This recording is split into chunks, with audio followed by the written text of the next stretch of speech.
multidão de advogados partiram para cima do ministro Alexandre de Moraes sem dó e nem piedade.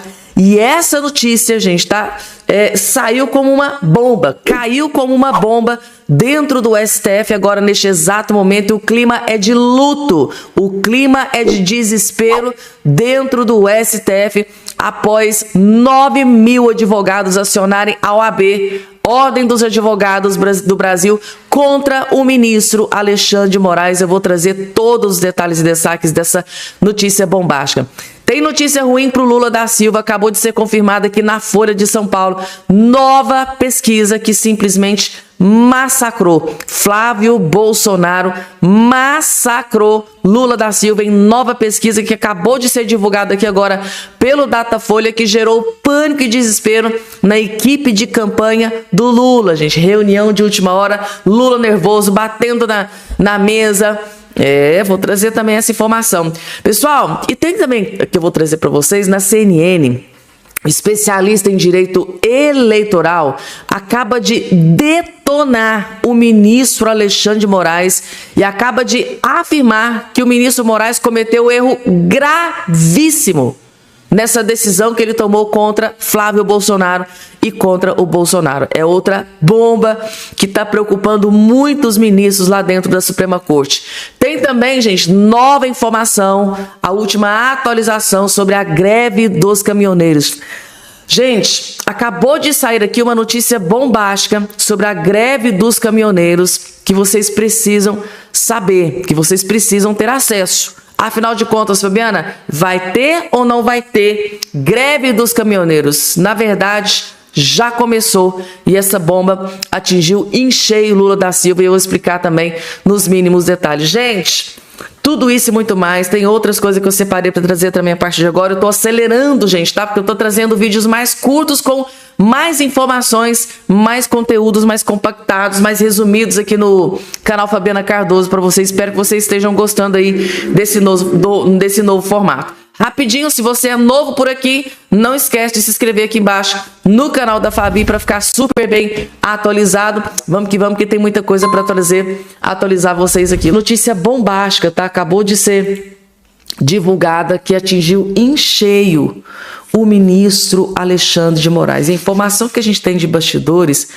é que tem ministros lá dentro do STF que estão imensamente incomodados com essa última decisão do ministro Alexandre de Moraes. Eles acharam a decisão do Moraes muito precipitada.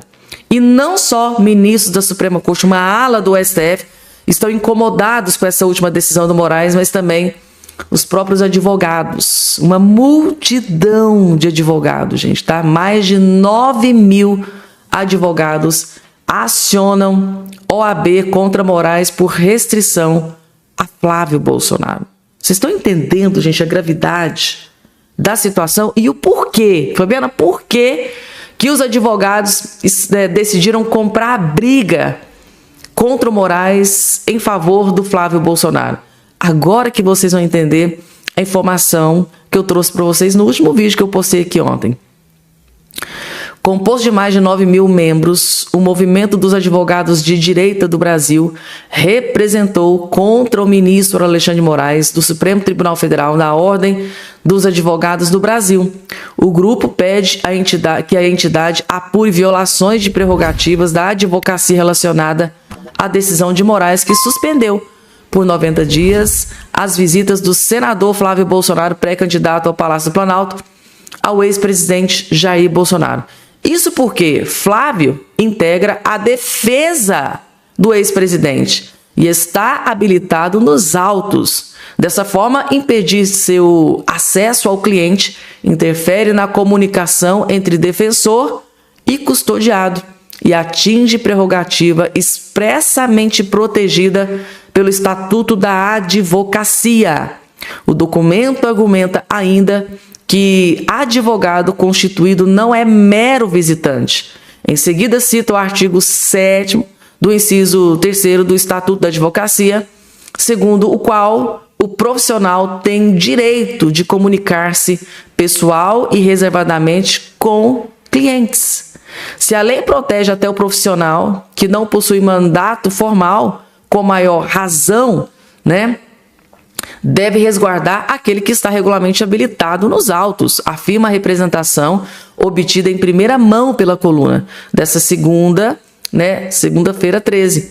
Conforme o movimento, caso a intenção fosse restringir apenas o contato familiar pai e filho, caberia ao STF estabelecer um procedimento que preservasse integralmente a atuação profissional do advogado como do senador, né, como advogado.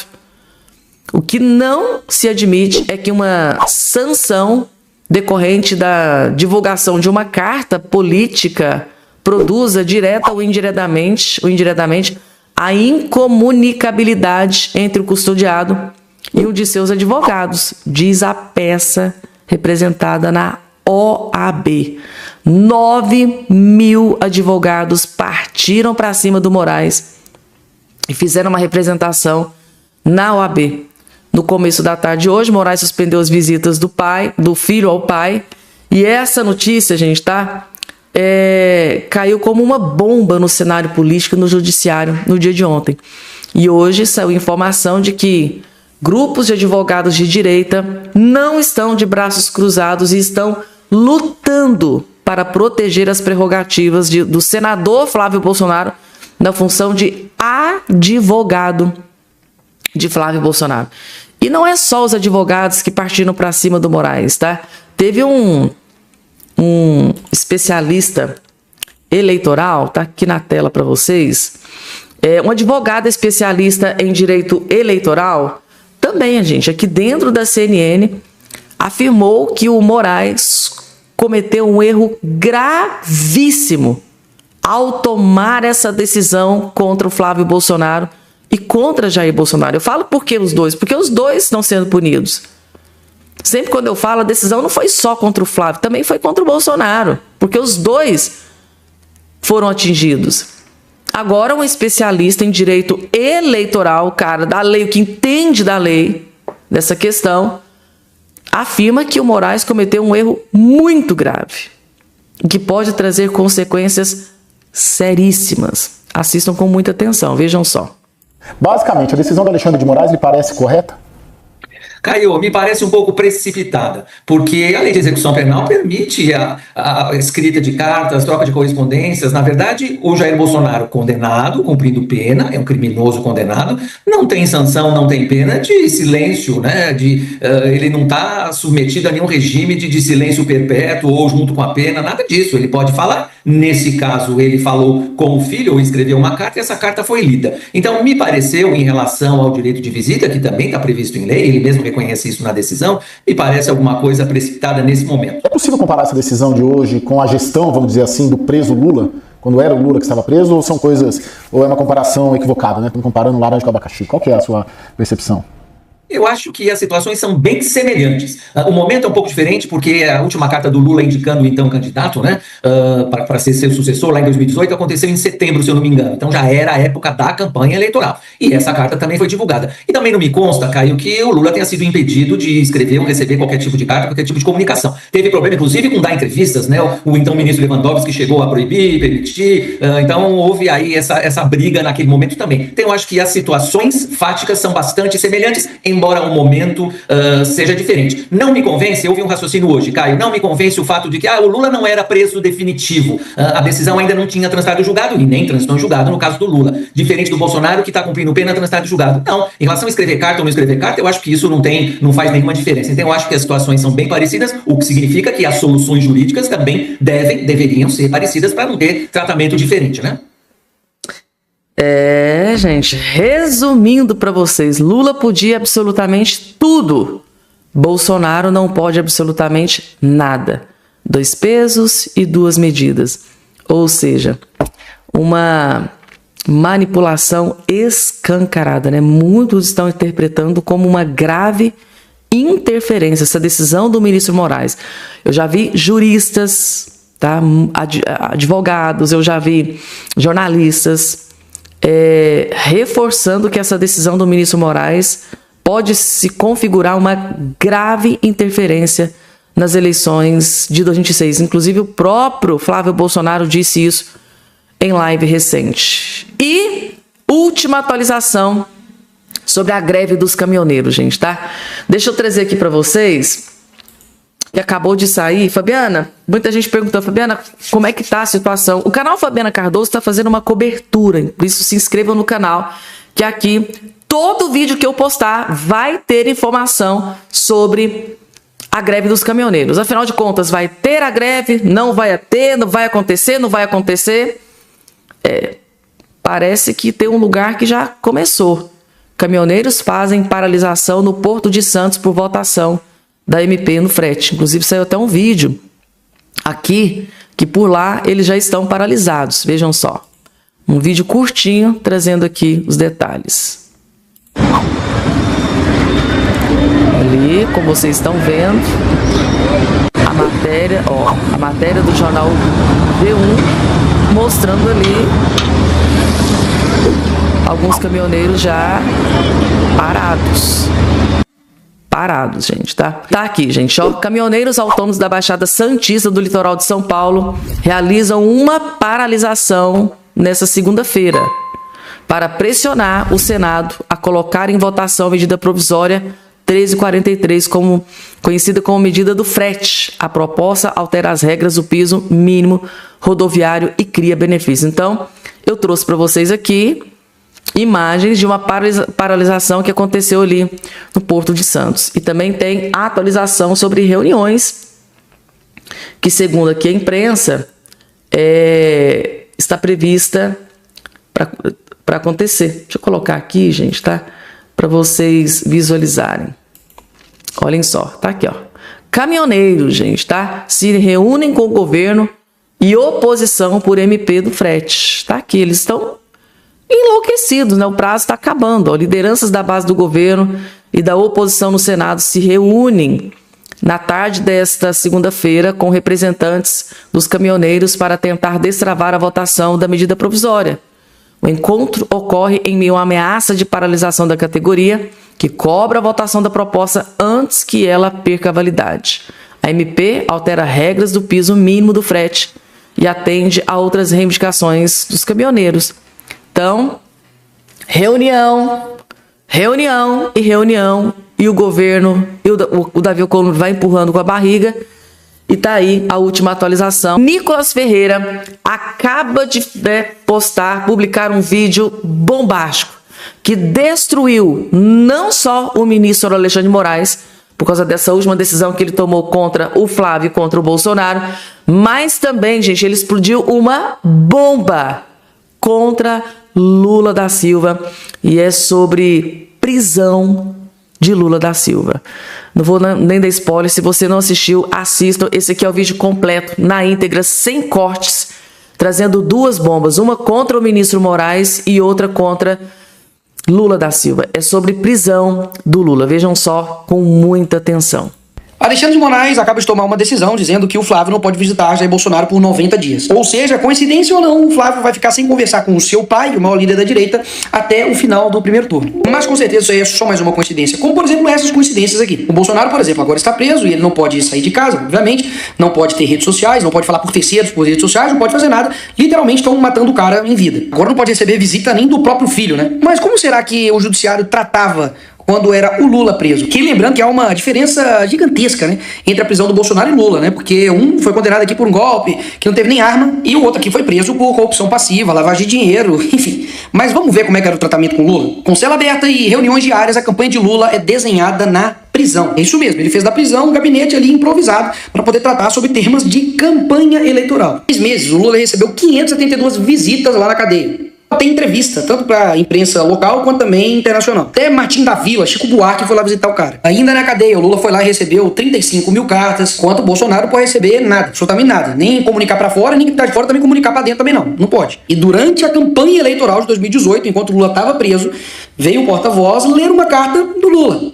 Um abraço do companheiro de sempre, Luiz Inácio Lula da Silva. E agora o Moraes vem acionar o Ministério Público Eleitoral para poder investigar, falando que houve propaganda antecipada na divulgação da carta de Jair Bolsonaro. Mas peraí, isso aqui foi o quê então? Isso aqui foi o quê? No meio da campanha, literalmente, o cara tava lendo uma carta do Lula que tava na cadeia. Isso é o quê? Isso era o quê que tá acontecendo aqui? Me fala. Inclusive agora a Procuradoria viu propaganda antecipada do Lula sobre as candidatas Marina Silva e Simone Tebet. Engraçado, né, que o Moraes não falou nada, né? Não foi atrás. Só foi atrás da carta quando foi Bolsonaro, né? Eu te pergunto, será que isso aqui vai dar alguma coisa? Claro que não, né? Porque já não deu, né? Você lembra disso aqui? Literalmente ano eleitoral.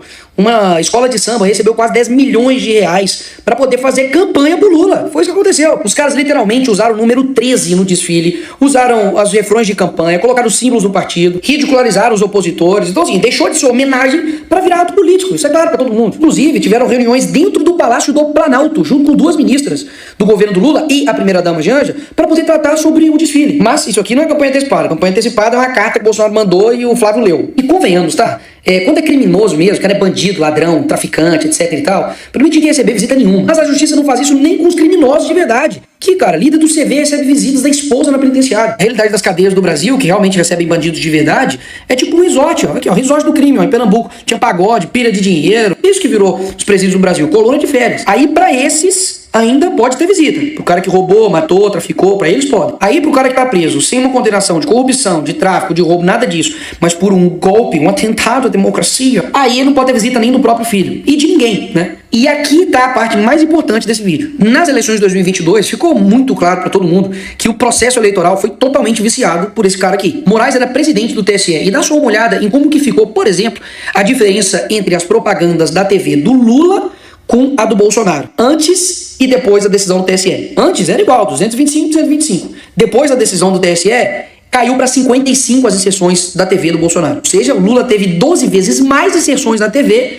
do que o Bolsonaro na reta final de campanha. Vocês acham que isso influencia a cabeça das pessoas em quem vai votar? Influencia a dinâmica eleitoral? Sim ou não? Mais uma vez, o TSE, durante a campanha, foi lá e proibiu o Bolsonaro de fazer lives dentro do Palácio da Alvorada. Mas o Palácio da Alvorada nada mais é do que a casa dele. Ou seja, o cara não podia fazer live dentro da casa dele. Ele tinha que, sei lá, tinha que sair, fazer na rua. Ele não pôde usar as imagens do 7 de setembro na campanha, né? As imagens lá que as pessoas foram para poder comemorar, enfim, independência do Brasil, etc.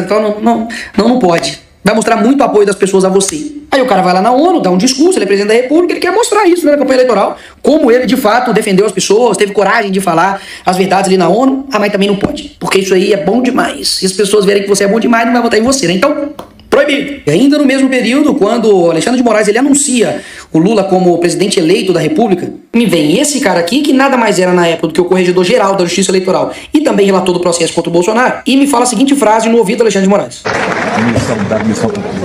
Aí eu te pergunto, por que essa frase nunca foi explicada? Que missão é essa? Por que foi cumprida? Por que ele falou logo com o Alexandre de Moraes? Foi ele que deu a ordem? Ordem de quê? E por que ele falou isso logo depois que foi anunciado o presidente eleito Lula? Cara, é o tipo de pergunta que assim, inacreditável como isso passou e ninguém fala assim, tem nada estranho não. Cara, durante a campanha poderia fazer o fake news que quisesse contra o Bolsonaro, né? Falaram que eles queriam acabar em propaganda eleitoral com as férias e 13º e FGTS. Aí quando você vai ver agora, né, que a eleição passou, eles foram eleitos, os verdadeiros responsáveis, né, pelo maior rombo no INSS e, obviamente, tem um dedinho deles ali, né? Isso aqui, inclusive, só aconteceu, né, de reduzir a quantidade de propagandas do Bolsonaro na TV, porque a propaganda chamava o Lula de ladrão e corrupto. Isso feria, ofendia o candidato à presidência Lula. Mas inventar mentira na propaganda, falar que vai acabar com o 13º, com o FGTS, com férias, chamar de canibal, os caramba, quatro, aí tudo bem. Aí faz parte da democracia, né? Mas isso ele fez em 2022 durante as eleições. Sabe o que está acontecendo agora? O sistema não tem esperado nem as eleições chegarem. Eles já fizeram isso, e anteriormente. Porque assim, se no meio da partida, durante o torneio, o juiz for parcial demais para o Messi ou parcial demais para o Mbappé, vai ficar muito na cara, né? Agora, se ele agir antes do campeonato acontecer, dizer que o Messi não pode estar na Copa do Mundo por isso, isso e isso, ou o Mbappé não pode estar na Copa do Mundo por isso, isso e isso, você concorda comigo que você está tirando o melhor jogador do seu time e, consequentemente, isso vai influenciar no resultado do seu time? Então foi exatamente isso que eles fizeram, mas pra dentro da política. Eles tiraram o melhor jogador do lado da direita que a gente tinha. O cara conseguia reunir multidões em moto, conseguia reunir multidões em manifestações, que realmente todo o apoio que ele dava para qualquer tipo de candidato já fazia com que o candidato explodisse de volta ou saía na frente de vantagem de muitos outros, porque ele tem muita força eleitoral. Não é à toa que ele tá preso há mais de 200 dias e a mídia continua falando exatamente em quem? Nele. Quando você pega os discursos da esquerda no plenário, em entrevistas podcasts estão falando de quem? Dele. Ele já não está em nenhum cargo mais público, ele não tem rede social, ele não pode comunicar com ninguém, ele não pode, né, fazer como o Lula fez, um gabinete dentro da casa dele para poder receber políticos e tomar decisões, articulações políticas. E aí, meu irmão, inventaram um golpe de Estado, não tem que tirar o cara e ele não pode participar das eleições não. Porque obviamente ele é bom demais. E porque obviamente ele faz diferença demais no processo eleitoral. Agora, imagina se ele tivesse, né, na rua fazendo campanha eleitoral para vários candidatos, como por exemplo ele já fez para mim, né, em todas as minhas campanhas. A diferença que isso não faz na corrida eleitoral. A diferença que faria se ele fosse o candidato, ou se ele poderia apoiar o Flávio também, mas aqui fora. Você acha que isso não faria diferença nenhuma? É claro que faria. E é por esse exato motivo que eles agiram de forma preventiva. Fizeram com que ele ficasse fora da disputa eleitoral para não interferir, como interferiram de novo em 2022, né, sendo parcial na condução do processo eleitoral e ficar muito na cara. E foram fazendo aquela historinha mesmo do sapo, sabe, na água. Se colocar quente demais, as pessoas olham, né, o sapo pula. Agora, se for esquentando ao pouquinho, né, o sapo morre. E o sapo aí, no caso, é a consciência das pessoas. As pessoas começam a esquecer, começam a achar normal os absurdos que têm acontecido. Porque, numa boa, no processo eleitoral, é punk mesmo. É ataque, é defesa, é propaganda, é gente na rua. Eu sei como é que é o jogo político, mas sério mesmo, a esquerda só quer ganhar no tapetão, quer tirar o melhor jogador nosso, tirou na verdade o nosso melhor jogador de campo, né, sob um pretexto ridículo para poder simplesmente falar que isso é em prol da democracia. Então assim, o tratamento que eles estão dando agora, né, com relação à prisão do Bolsonaro, é o tratamento que a esquerda dá com qualquer tipo de opositor político deles. Perseguição implacável para tentar, obviamente, se não conseguir matar, né, como o ex-filiado do PSOL fez com o Jair Bolsonaro, eles tentam matar o cara ainda em vida. É isso que está acontecendo. Simples assim. No fim das contas, sabe quem está fazendo propaganda antecipada eleitoral pro Flávio? Alexandre de Moraes. Porque só está provando o nosso ponto de que aqui no Brasil realmente não existe mais democracia. É um bando de gente que quer dominar até em quem você deve votar ou não. E aí, gente, vocês concordam com o Nicolas Ferreira? Na verdade, o Alexandre de Moraes é que está fazendo propaganda eleitoral antecipada para Flávio Bolsonaro? E aí, gente, o que vocês acharam desse vídeo do Nicolas Ferreira? Eu só vi verdades. Lula podia absolutamente tudo. É como eu disse para vocês no vídeo de ontem à noite, né? O Lula, a prisão do Lula, né? A cela, parecia mais um QG de campanha, né? Gente, quantas visitas o Lula recebia? Tinha, né, rede social, dava entrevista, escrevia carta. O Lula podia tudo, né? Mas Bolsonaro é diferente. Com o Bolsonaro tem que ser muito diferente. Por quê? A grande, ou seja, a maior ameaça contra o Lula da Silva, a candidatura do Lula é o quê? Flávio Bolsonaro, né? É a maior ameaça contra o Lula. Então parece que a impressão que a gente tem, estando de fora, é que estão numa tentativa desesperada de prejudicar a imagem do Flávio Bolsonaro, de derrubar o Flávio Bolsonaro. Assim, essa é a impressão que tem, a gente tá de fora. Vamos lá, gente, falando em Lula, saiu aqui nova pesquisa e a notícia definitivamente não é boa para Lula da Silva. Tá aqui, ó. No estado de São Paulo, 43% avaliam o governo Lula como ruim ou péssimo e 29% como bom, ótimo ou bom. 43%. Isso aqui é uma surra no Lula. Isso aqui é uma surra no Lula. Aqui, ó. Após 3 anos e 6 meses de governo Lula, 29% dos paulistas o avaliam como ótimo ou bom, 26% como regular e 43% como ruim ou péssimo, e 1% não opinou. Em comparação ao levantamento anterior de março, que era 29%, avaliam bom, 25% regular, 26% como ruim ou péssimo, gente. Ou seja, a situação continua catastrófica para o Lula em São Paulo, gente, tá? O cara basicamente já vai ficar sem palanque, né, no segundo turno, porque possivelmente o Tarcísio vai escorraçar o Tachad logo no primeiro turno. Para completar, ainda sai uma notícia terrível dessa aqui para o Lula, aí vai complicar muito a situação.